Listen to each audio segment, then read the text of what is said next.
Morality morality और ethics के बीच का डिफरेंस और इन दोनों का डेफिनेशन क्या है, ये हम लोग लास्ट क्लास में पढ़े थे।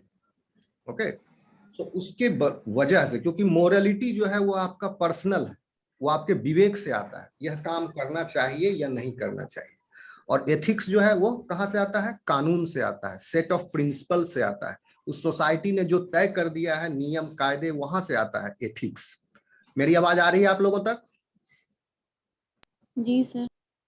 ओके, तो जैसे कि मान लें कि abortion abortion is not illegal in European countries.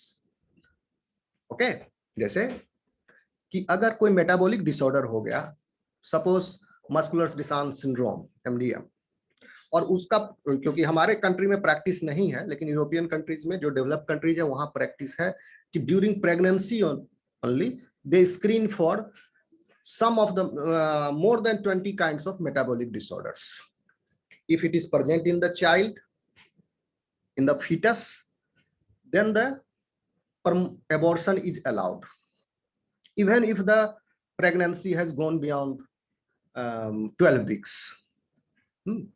But in India it is not possible, क्योंकि यहाँ पर मेटाबॉलिक स्क्रीनिंग होता ही नहीं। तो सवाल ये उठेगा कि वह व्यक्ति जो है यूरोपियन कंट्रीज में कैसा बिहेव करेगा अगर यूरोपियन कानून से बंधा हुआ है। तो सपोज उसको चौथे महीने 12 वीक के बाद पता चलता है कि जो बेबी ग्रो कर रहा है अंदर, उसको मस्कुलर डिस्ट्रॉफी सिंड्रोम है।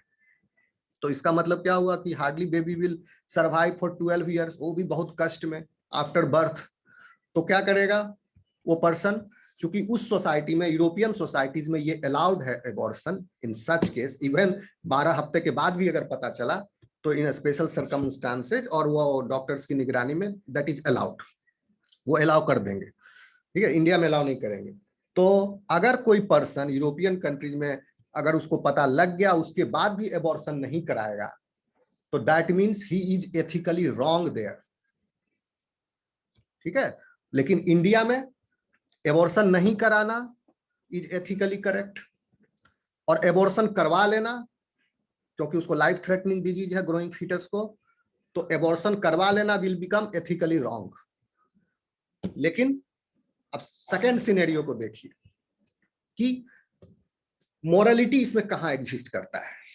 एथिक्स तो हो गया कि कानून के हिसाब से वहां अलाउड है, तो वो करवा ले। दो चॉइस है यूरोपियन कंट्रीज में, या तो एबॉर्शन के लिए जाएगा या एबॉर्शन के लिए नहीं जाएगा। अगर एबॉर्शन के लिए गया तो एथिकली वो करेक्ट है, मोरली ऑल्सो वो करेक्ट है। वो अपने लेवल पर जज करेगा अपने विवेक से कि यह बच्चा पैदा होकर के 5 आदमी को कष्ट देगा, उसका लाइफ भी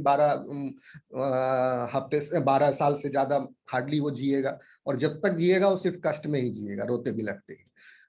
ठीक है, तो यहाँ पर वो उसका मोरल भी जो है क्या हो जाएगा, it will be considered as a good moral. अगर वो यूरोपियन कानून के तहत, वहां के एथिक्स के तहत अगर एबॉर्शन नहीं करवाता है तो वो क्या कहलाएगा, बैड मोरल वहां हो जाएगा उसका। ठीक है, क्योंकि मोरल बैड होगा कि उसने जन्म दे दिया बच्चे को, वो कष्ट भोगेगा।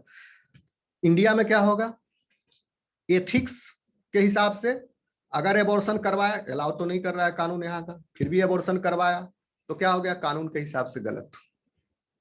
लेकिन मोरली क्या होगा, वो सही हो जाएगा। ठीक है, तो मोरली सही कहने का मतलब मोरली सही होने के बावजूद भी कानून के नजरिए से गलत हो सकते हैं। ठीक है, तो मोरली यहां सही हो जाएगा। अगर मान लो कि वो एबॉर्शन नहीं करवाया तो क्या हुआ, एथिकली तो करेक्ट हो गया, लेकिन मोरल स्टैंडर्ड पर वो हार गया, क्योंकि उसने एक ऐसे जीवन को जन्म दे दिया जान पता होने के बावजूद भी। अब वो सफर करेगा लाइफ लॉन्ग, जिस मदर ने उसको जन्म दिया वो भी सफर करेगी। ठीक है, अब दूसरा एग्जांपल ले ले, मान लो कि किसी को सपोज मस्कुलर डिस्ट्रॉफी सिंड्रोम का ही उदाहरण ले लीजिए। अब वो जन्म ले लिया बच्चा इंडिया में, देखिए इंडिया में जन्म ले लिया, एथिकली करेक्ट था, मोरली रॉन्ग हो गया। अब जन्म लेने के बाद पता है कि इसको जानलेवा बीमारी है और ये जब तक जिएगा रोते बिलखते जिएगा। तो इंडिया में mercy killing is not allowed, इच्छा मृत्यु। लेकिन कुछ डेवलप कंट्री जैसे स्वीडन, नॉर्वे, स्कैंडिनेवियन कंट्री जो सब काफी डेवलप्ड है, वहां पर मर्सी किलिंग अलाउ कर दिया गया है, कानून में है। तब वो कोर्ट से परमिशन मांगेगा। अगर वहां यूरोपियन कंट्रीज में मान लो बाय मिस्टेक उसको नहीं पता चला, एथिकली तो मोरली भी उस लेवल पर भी फेल हो गया, मान लो मेटाबॉलिक डिसऑर्डर नहीं पता चला या गलती टेस्ट हो गया, अब बच्चा ने जन्म ले लिया, उसके बाद अब बाद में पता चला इसको मस्कुलर डिस्ट्रॉफी सिंड्रोम है, फिर क्या करेगा वो मर्सी किलिंग का एप्लीकेशन देगा कि under medical supervision painless death, एक इंजेक्शन लगा दिया जाता है, उससे पेनलेस डेथ हो जाता है, आराम से सो जाएगा वो पेशेंट और फिर कभी उठेगा नहीं। ठीक है, तो ये यूरोपियन कंट्रीज में अलाउड है, तो वो वहां पर अलाउ कर देगा कोर्ट। ओके, तो क्या हो गया, वो एथिकली करेक्ट, फिर कोर्ट ने अलाउ कर दिया। अब फिर अगर वो गया मर्सी किलिंग के लिए तो क्या होगा, मोरली अब उसको तय करना है कि ये हम हत्या कर रहे हैं मोरली सही है कि गलत है। कुछ लोग कहेंगे नहीं मेरे हिसाब से सही मोरल है, ठीक है वो चला गया, टाइम बर्बाद होता बहुत, उसका भी टाइम जाता, ये होता, कोई उसका फ्रूट नहीं निकलना था। तो ये डिबेटेबल हो सकता है कि मारना फिर, लेकिन इंडिया में mercy killing is not allowed, तो यहाँ पर क्या करेगा, नहीं होगा, यहीं तक रुक जाएगा, एथिक्स तक। तो कानून को डेवलप होने की जरूरत है in the light of the knowledge that modern science is acquiring day by day. तो यहाँ पर अभी तो इसके लिए देखिए मोरालिटी और स्टैंडर्ड जो है, इसलिए मोरालिटी को डिफाइन करने के लिए ब्रिटिश एक फिलोसफर थे जिनका नाम था, व्हाइट बोर्ड दिख रही है मेरी आपको? Yes, sir. British philosopher, his name was W.D. Gross. Long back, उन्होंने जो है, ठीक है, उन्होंने जो है एक प्रिंसिपल दिया था जिसके आधार पर, चूंकि मोरालिटी जो है वो कहाँ से आएगा, मोरालिटी क्योंकि स्टैंडर्ड है किसी एक इंडिविजुअल का और ग्रुप का, उसकी मान्यता के आधार पर ये काम सही है या गलत है। ठीक है, किसी का मोरालिटी कहेगा ओके चोरी करना सही बात है, मेरे पास नहीं है, किसी के पास बहुत कुछ है, उससे चुरा ले, हड़प ले, ओके, लेकिन एथिक्स रॉन्ग हो जाएगा। और किसी एक व्यक्ति के लिए चाहे उसके पास कितना भी कुछ हो, हमारे पास कुछ भी नहीं हो, तो भी क्या होगा, वो मोरली गलत ही होगा। ठीक है, तो मोरल क्या है आपका, स्टैंडर्ड है, किसका, इंडिविजुअल और ग्रुप का। ठीक है, जिसके आधार पर वो तय करता है कि वेदर दिस इज राइट और रॉन्ग। तो W.D. ग्रॉस ने, अभी मैं 5 मिनट आपका क्लास लूंगा, लव जी आ गए हैं क्या, लव सर आए हैं क्या? हाँ सर आ गए हैं, ठीक है, ठीक है, आप कंटिन्यू करिए। बस मैं ये लास्ट टाइम छूट गया था, 4-5 पॉइंट मैं इनको बस एक W.D. ग्रॉस ब्रिटिश फिलोसोफर का जो उन्होंने बताया है कि कैसे तय करेंगे एक इंडिविजुअल का बेसिक ड्यूटी क्या है, कैसे वो तय करेगा कि क्या है गुड मॉरल और क्या है बैड मॉरल। तो सबसे पहली बात है, किसी एक इंडिविजुअल, कोई भी इंडिविजुअल हो, इंसान हो, उसके अंदर होनी चाहिए क्या, फाइडेलिटी। ठीक है, फाइडेलिटी, ये अच्छा से बोर्ड पर नहीं लिखा रहा है लेकिन आप समझ लो, फाइडेलिटी। फाइडेलिटी का मतलब होता है कि हम किसी को कुछ नुकसान नहीं पहुंचाएंगे, जानबूझ के, अनजाने में हो जाए तो कोई बात नहीं, फिर भी अगर जैसे ही पता लगे कि हाँ अनजाने में नुकसान हो गया है मेरे किसी हरकत की वजह से दूसरे का, तब हम उससे माफी मांग लेंगे। तो फर्स्ट वन इज फाइडेलिटी। ठीक है, सेकेंड वन, ये बेसिक ड्यूटीज है, हर एक सभ्य आदमी के अंदर होना चाहिए। सेकेंड इज रिपेरेशन, यानी आप जो है अमेंड कीजिए जो जिसकी वजह, आपकी हरकतों की वजह से उनका नुकसान हो गया उस सोसाइटी का, तो दिस इज रिपरेशन। ठीक, रिपरेशन, जैसे ब्रिटिश जो थे इंडिया में आए ब्रिटिश, तो वो 250 साल शासन किया ब्रिटिश।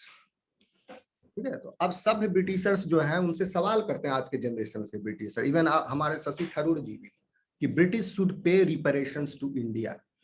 250 साल तक आप लूट खसोट मचाए, यहाँ का सारा धन संपत्ति ले गए, उसका हर्जाना कौन भरेगा, आप भरिए हर्जाना। रिपेरेशन यानी आप अमेंड कीजिए किसको अमेंड कीजिए? अपने नियम कानून को अमेंड कीजिए और भरपाई कीजिए जो आपकी वजह से उस सोसाइटी का नुकसान हुआ, उस कंट्री का, उस लैंड का। बच्चों आवाज आ रही है मेरी? Yes, Yes, sir. Yes, sir. Third duty was gratitude. पढ़ा रहे हैं बेटा, चल जाओ, 5 मिनट 10 मिनट बाद आना, ठीक है? ग्रेटिट्यूड, ठीक है? ग्रेटिट्यूड का मतलब होता है उस व्यक्ति को आप रीपे कीजिए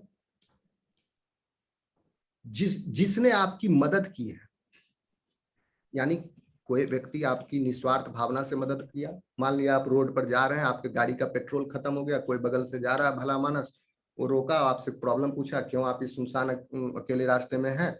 आप बोले कि मेरा गाड़ी खराब हो गया, ये हो गया। उसने अगर आपका हेल्प किया, आपकी मदद की, तो आपको उसको जो उसका मतलब लगा उसमें मॉनेटरी, टाइम तो खैर आप नहीं लौटा सकते, जो आपको टाइम दिया वो मॉनेटरी टर्म्स में आप उसको क्या कीजिए? रीपे कर दीजिए। So this is gratitude. Fourth one is justice,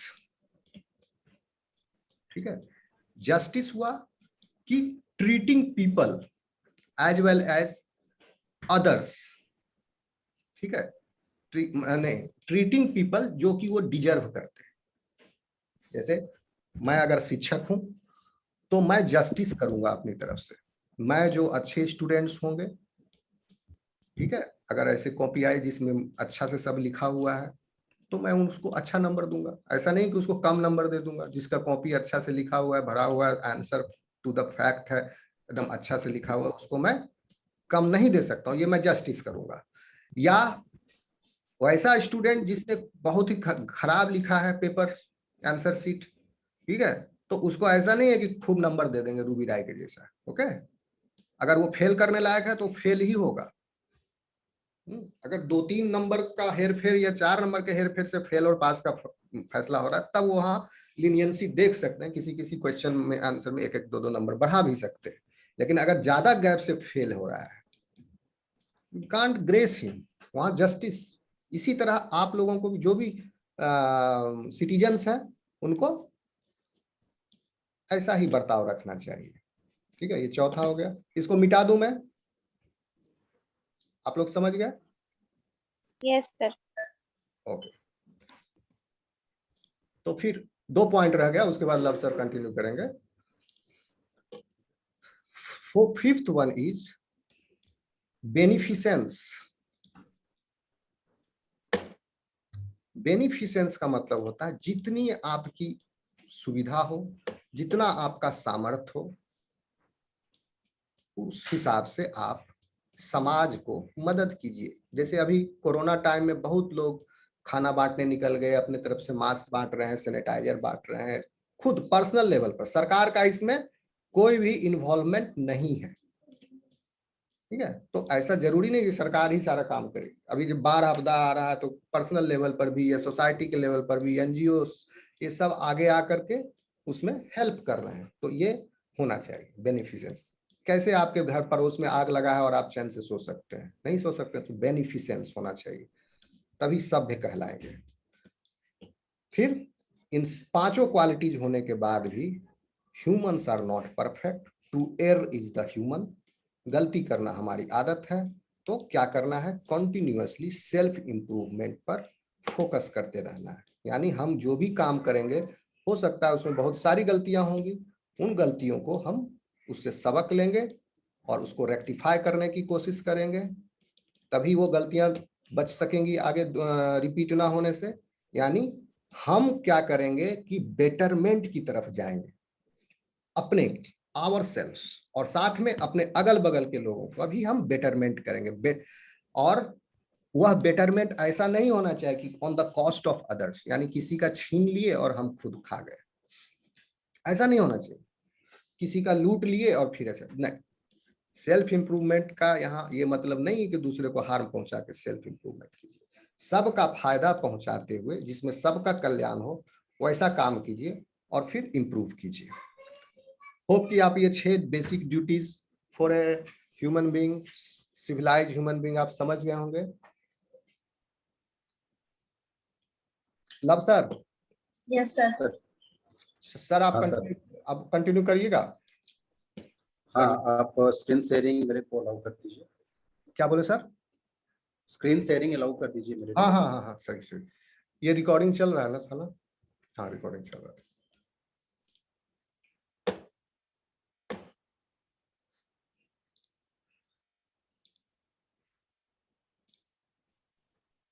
sir. हाँ जी, thank you. Host to you. Please continue. Thank you.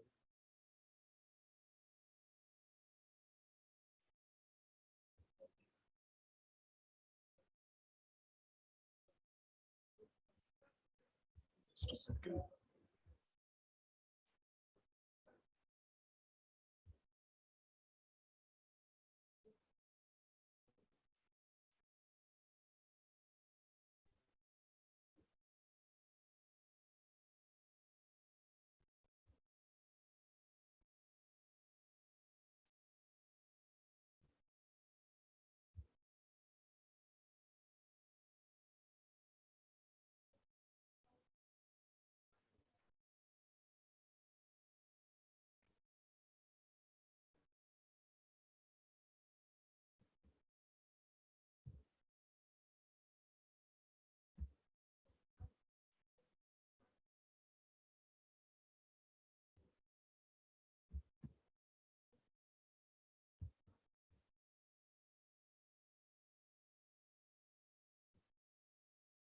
So hello everyone, कैसे हो सब लोग?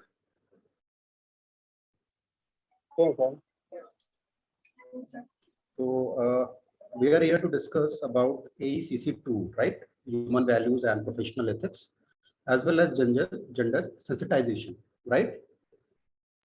Yes, sir. Yes, sir. So इससे पहले डिटेल में जाएं और like introduce my self.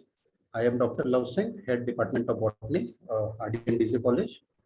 Basically मैं बॉटनी का टीचर हूँ, बट यहाँ पे कुछ जो आपके एथिकल डायलेमास और फिलोसफी के क्वेश्चंस और टॉपिक्स थे, तो वो मुझे कवर करना है। तो आज के लेक्चर में हम क्या करेंगे कि जितने भी टॉपिक्स इसमें हैं, एक एक टॉपिक जो आपके आई थिंक 5 मिनट्स हैं टोटल, या 5 मिनट्स हैं।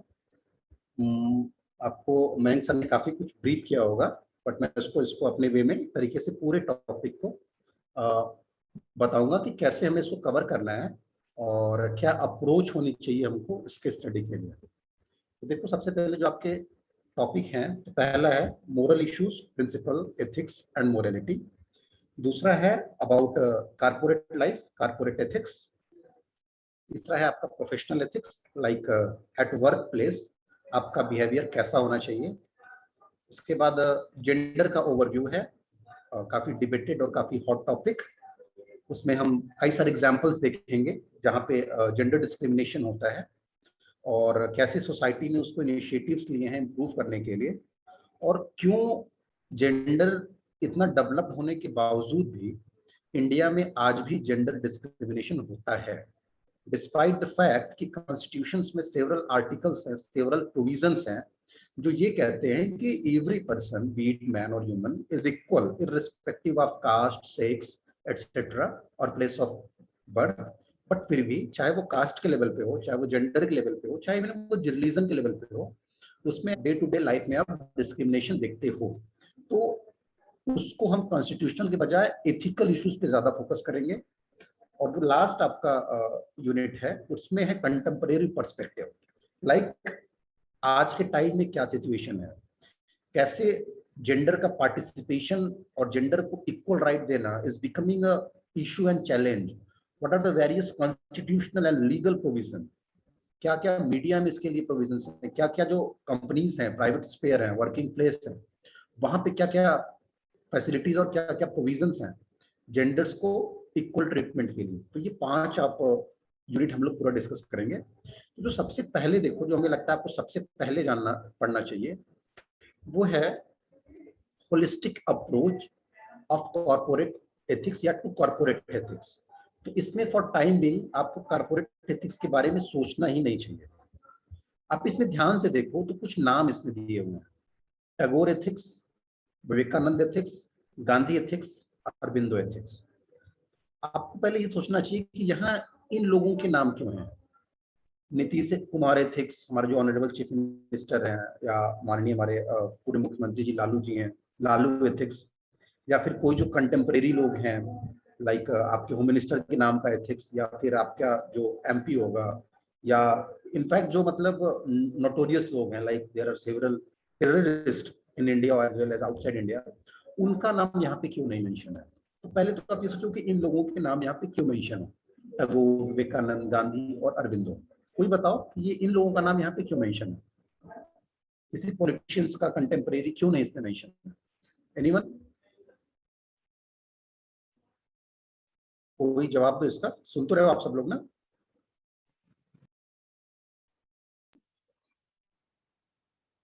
मैं ऑडिबल तो हूं ना आपके लिए? सब लोग सुन रहे हो ना? हाँ sir. Yes, sir. Yes sir. Hello student, आवाज आ रही है? जो मैं पूछ रहा हूँ उसका जवाब दो, ताकि मुझे भी लगे कि आप सुन रहे हो और अटेंशन पे कर रहे हो। यहाँ पे वेदांतिक एथिक्स की बात की गई है, टैगोर, विवेकानंद, गांधी, अरविंदो। तो यहाँ पे इन्हीं लोगों का नाम क्यों मेंशन है? किसी और का, मेरा नाम और बैंक सरकार, या फिर प्राची, वीना, जो लोग दिख रहे हैं यहाँ पे मेरे कई लोग हैं, उनका नाम क्यों नहीं मेंशन है? एनीवन? कुछ भी बोलो, गलत या सही। सर इन लोगों ने सोसाइटी के लिए कुछ नैतिकता के नियम बताए हैं शायद, इसलिए यहाँ पे इन लोगों का नाम लिखा हुआ है। राइट। सर कुछ रिफॉर्म्स भी किए हैं, बहुत सारे रिफॉर्म्स भी किए हैं इन लोगों ने। तो कहने का मतलब कि उन्होंने सोसाइटी के लिए एक स्टैंडर्ड सेट किया है, एक पर्सपेक्टिव दिखाया है, एक डायरेक्शन दिखाया है। और इनका आप देखो कि सबसे पहले तो आप क्वेश्चंस पूछते हो कि सुनो यू शुड बी राइट, या लिसन यू आर रॉन्ग। तो आपके माइंड में कुछ पर्सपेक्टिव्स तो आते होंगे जिसको लेके आप कहते हो कि this is right, this is wrong, and even sometime there is a dilemma that you can't say this is right और रॉन्ग। मतलब कोई एक ब्लीक लाइन नहीं होती है कि इसके इधर आप राइट हो, इसके इधर आप रॉन्ग हो। ठीक है? तो पहला क्वेश्चन ये उठता है कि what is right, what is wrong, what is virtuous, what is ethical, what is moral. तो दो चीजें हैं। मतलब आप क्या करते हो ना, कई सारे सोर्सेस से कंपेयर करते हो उन चीजों को। जैसे देखो गांधी का एक इंसिडेंस है कि उन्होंने कहा कि non violence is the key. उन्होंने नॉन वायलेंस को फॉलो किया और इंडिया के फ्रीडम में उस चीज को यूज किया और हम आजाद हैं। तो हम क्या कहते हैं कि गांधी ने भी यही रास्ता दिखाया है और गांधी जी की अंडरस्टैंडिंग इतनी थी, इसका मतलब कि वो बात सही ही होगा। जैसे बिहार में आप देखो बुद्धिज्म का हब है, तो बुद्धिज्म की ओरिजिन ही वहीं पे हुई। तो बुद्धा ने कई सारी चीजें बोली, उसमें से उनके जो 5 जो मेजर वो थे, मतलब ऐसे तो उनके अष्टांगिक मार्ग हैं, 8 मार्गों के बारे में बात करते हैं, बट जो मोटा मोटा है लाइक सम्यक दृष्टि, सम्यक ज्ञान, सम्यक विश्वास, सम्यक शास्त्र। तो इस तरह से लाइक सत्य, जैनिज्म में आप जाओगे तो सत्य, अहिंसा, अस्तेय, अपरिग्रह, ब्रह्मचर्य। तो ये उन्होंने 5 कोर वैल्यूज बताई थी। तो हम इन जो भी हमारे जो प्रीवियस थिंकर हुए हैं या जो काफी बड़े लोग हुए हैं like Nelson Mandela, Mahatma Gandhi, Bhimrao Ambedkar, Rabindranath Tagore, Bhagat Singh, Subhash Chandra Bose, तो हम ये कहते हैं, कोट करते हैं इनको कि इन्होंने ऐसा कहा है इसलिए ये सही होगा। ठीक है? बट आप देखो कि सेम टाइम इन लोगों के बात में आपस में भी कॉम्प्लेक्सिटीज होती है, लाइक गांधी एंड सुभाष चंद्र बोस। गांधी का कहना था कि we will not go violent, we will not choose a violent path despite कि हमें आजादी मिले या ना मिले। बट सुभाष चंद्र बोस कहते हैं कि नहीं, हमें आजादी चाहिए, उसके लिए हमें चाहे वायलेंस बनना ही हो या वायलेंस का रास्ता चुनना ही हो। तो इसमें एक नया डिबेट निकल के आता है। जैसे गांधी एंड सुभाष चंद्र बोस, अगर मैं आपसे पूछूं कि दोनों में सही कौन है, दोनों में गलत कौन है, तो आपका क्या जवाब होगा? गांधी सही है या सुभाष चंद्र बोस सही है? गांधी का कहना था कि मैं अहिंसा के मार्ग से ही भारत को आजादी दिलाऊंगा, और सुभाष चंद्र बोस कहते हैं कि आजादी हमारे लिए जरूरी है चाहे मार्ग कोई कैसा भी हो। तो आपकी नजर में कौन सही है, गांधी सही है या सुभाष चंद्र बोस सही है? बताइए। सुभाष चंद्र बोस सही है सर। सर सुभाष चंद्र बोस। और सर कहीं ना कहीं दोनों अपने जगह पे सही है। हाँ देखो, सबसे पहले चीज तो ये सीखो कि कभी भी तुम्हें एब्रप्ट आंसर नहीं देना है चाहे कोई भी क्वेश्चन पूछा जाए, स्पेशली इस पेपर में। क्योंकि आप नहीं जानते, आपके पास इंफॉर्मेशन ही नहीं है। यस नो में तो आपको बोलना ही नहीं है।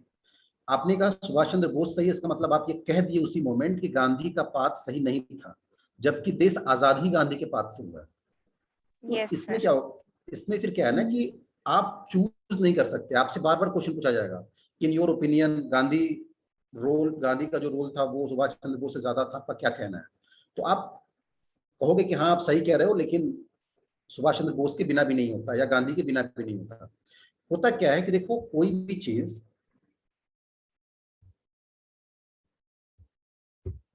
आप यहां हो, ठीक है, this is you and this is your goal, ठीक है, आपको यहां से यहां आना है, आपको ये अचीव करना है।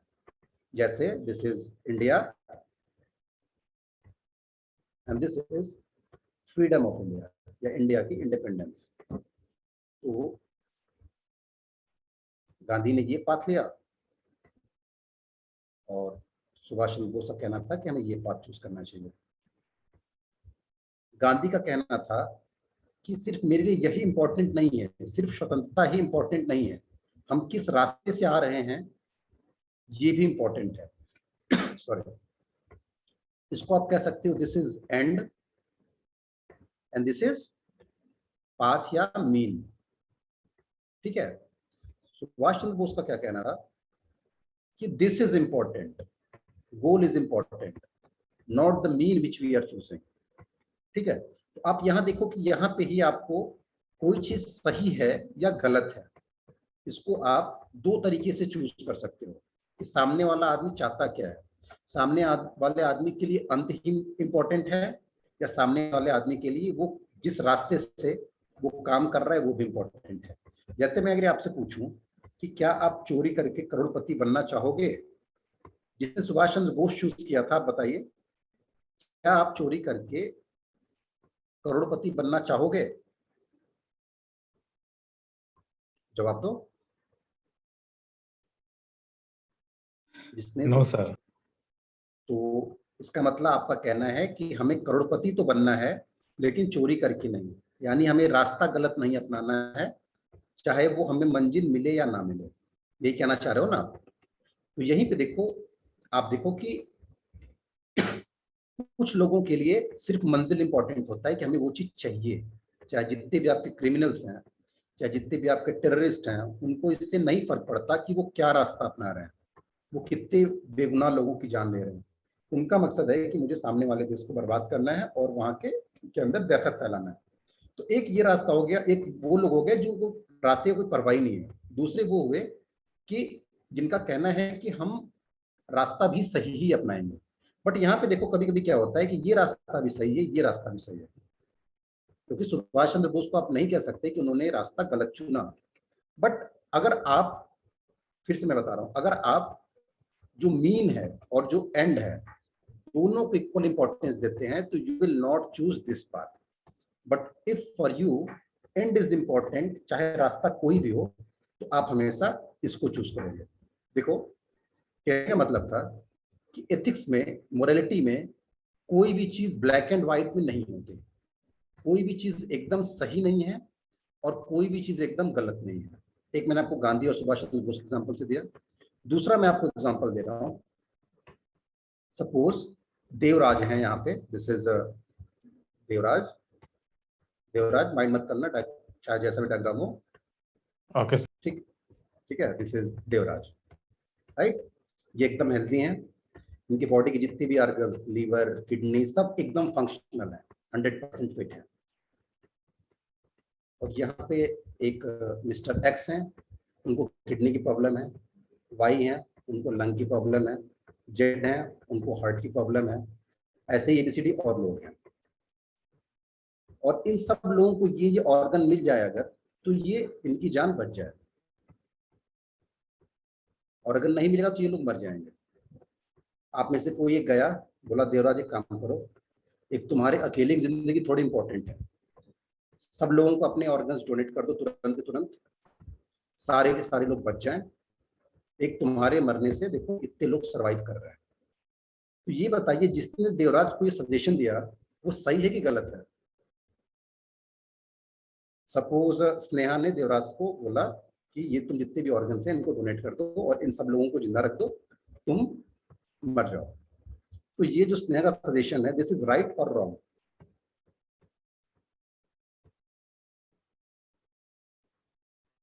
स्नेहा, आपने राइट सजेशन दिया है देवराज को या रॉन्ग? समटाइम राइट है सर, समटाइम रॉन्ग। आप एक चूज करिए कि आपने सही दिया या गलत दिया।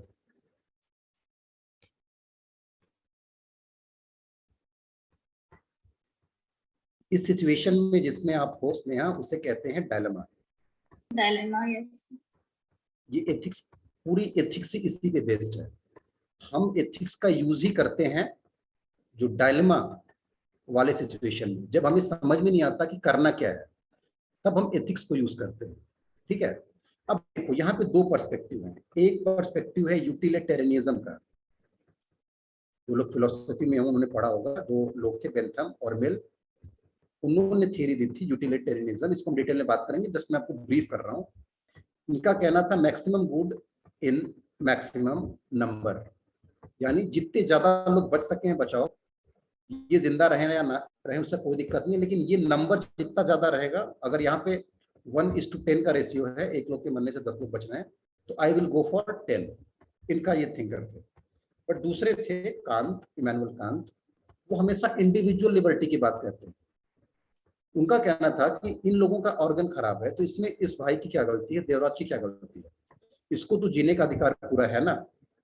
ठीक है, तो यानी कि आप देखो, एक तो आप देखो कि एक आपका डिबेट आया मीन वर्सेस एंड का।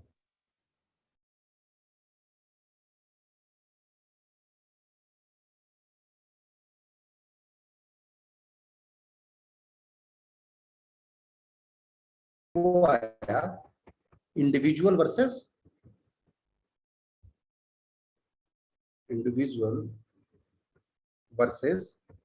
सोसाइटी, कि कोई चीज आपके लिए सही है वो करोगे, सोसाइटी के लिए सही है वो करोगे। तो ऐसे ही आप देखोगे मल्टीपल डिबेट्स आते जाएंगे, और इन सब चीजों में आप क्या होगा, आप डायलेमा फेस करोगे। आप जब डायलेमा फेस करोगे तो उसको सही कैसे करोगे? जो एथिकल थियरीज हैं, ठीक है, जो एथिकल थियरीज हैं, जो कॉन्स्टिट्यूशन है, जो हमारे रिलीजियस टेक्स्ट हैं, और जो हमारे मतलब जो बड़े लोग हैं लाइक बुद्धा, जैन, हम उनके जो थॉट हैं, जैसे कॉन्स्टिट्यूशन के जो प्रोविजन है, फिर हम उनको उससे उसको स्टैंडर्ड मान के हम कंपेयर करते हैं कि ये चीज सही है कि नहीं। अब जैसे एक आदमी है, उसने एक अपर कास्ट मेल है और उसके सामने दूसरा लोअर कास्ट फीमेल है, तो उसके सामने क्वेश्चन आया कि क्या तुम दोनों को इक्वल ट्रीट करना चाहते हो? उसने कहा हाँ, मैं इन दोनों को इक्वल ट्रीट करूंगा। क्वेश्चन पूछा गया क्यों?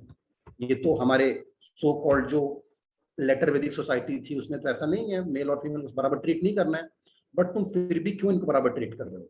तो वो कहेगा बिकॉज कॉन्स्टिट्यूशन के आर्टिकल 14 में ये प्रोविजन है कि सारे लोग बराबर हैं। कहने का मतलब वो जो भी स्टैंडर्ड एथिकल थियरीज हैं, कंडक्ट है, कुछ कॉन्स्टिट्यूशंस हैं, उनसे हम कंपेयर करते हैं कि सामने जो बात हो रही है वो चीज सही है कि नहीं। तो जो पहला आप एप्लीकेशन देखो कि हम ये सब पढ़ क्यों रहे हैं, तो सबसे बड़ा जो रीजन है पढ़ने का ये कि हमें ये समझना है कि हमें करना क्या है, और ऐसी सिचुएशन जहां हमें समझ में नहीं आए कि क्या सही है क्या गलत है, हम चूज कैसे करें कि क्या सही है और क्या गलत है।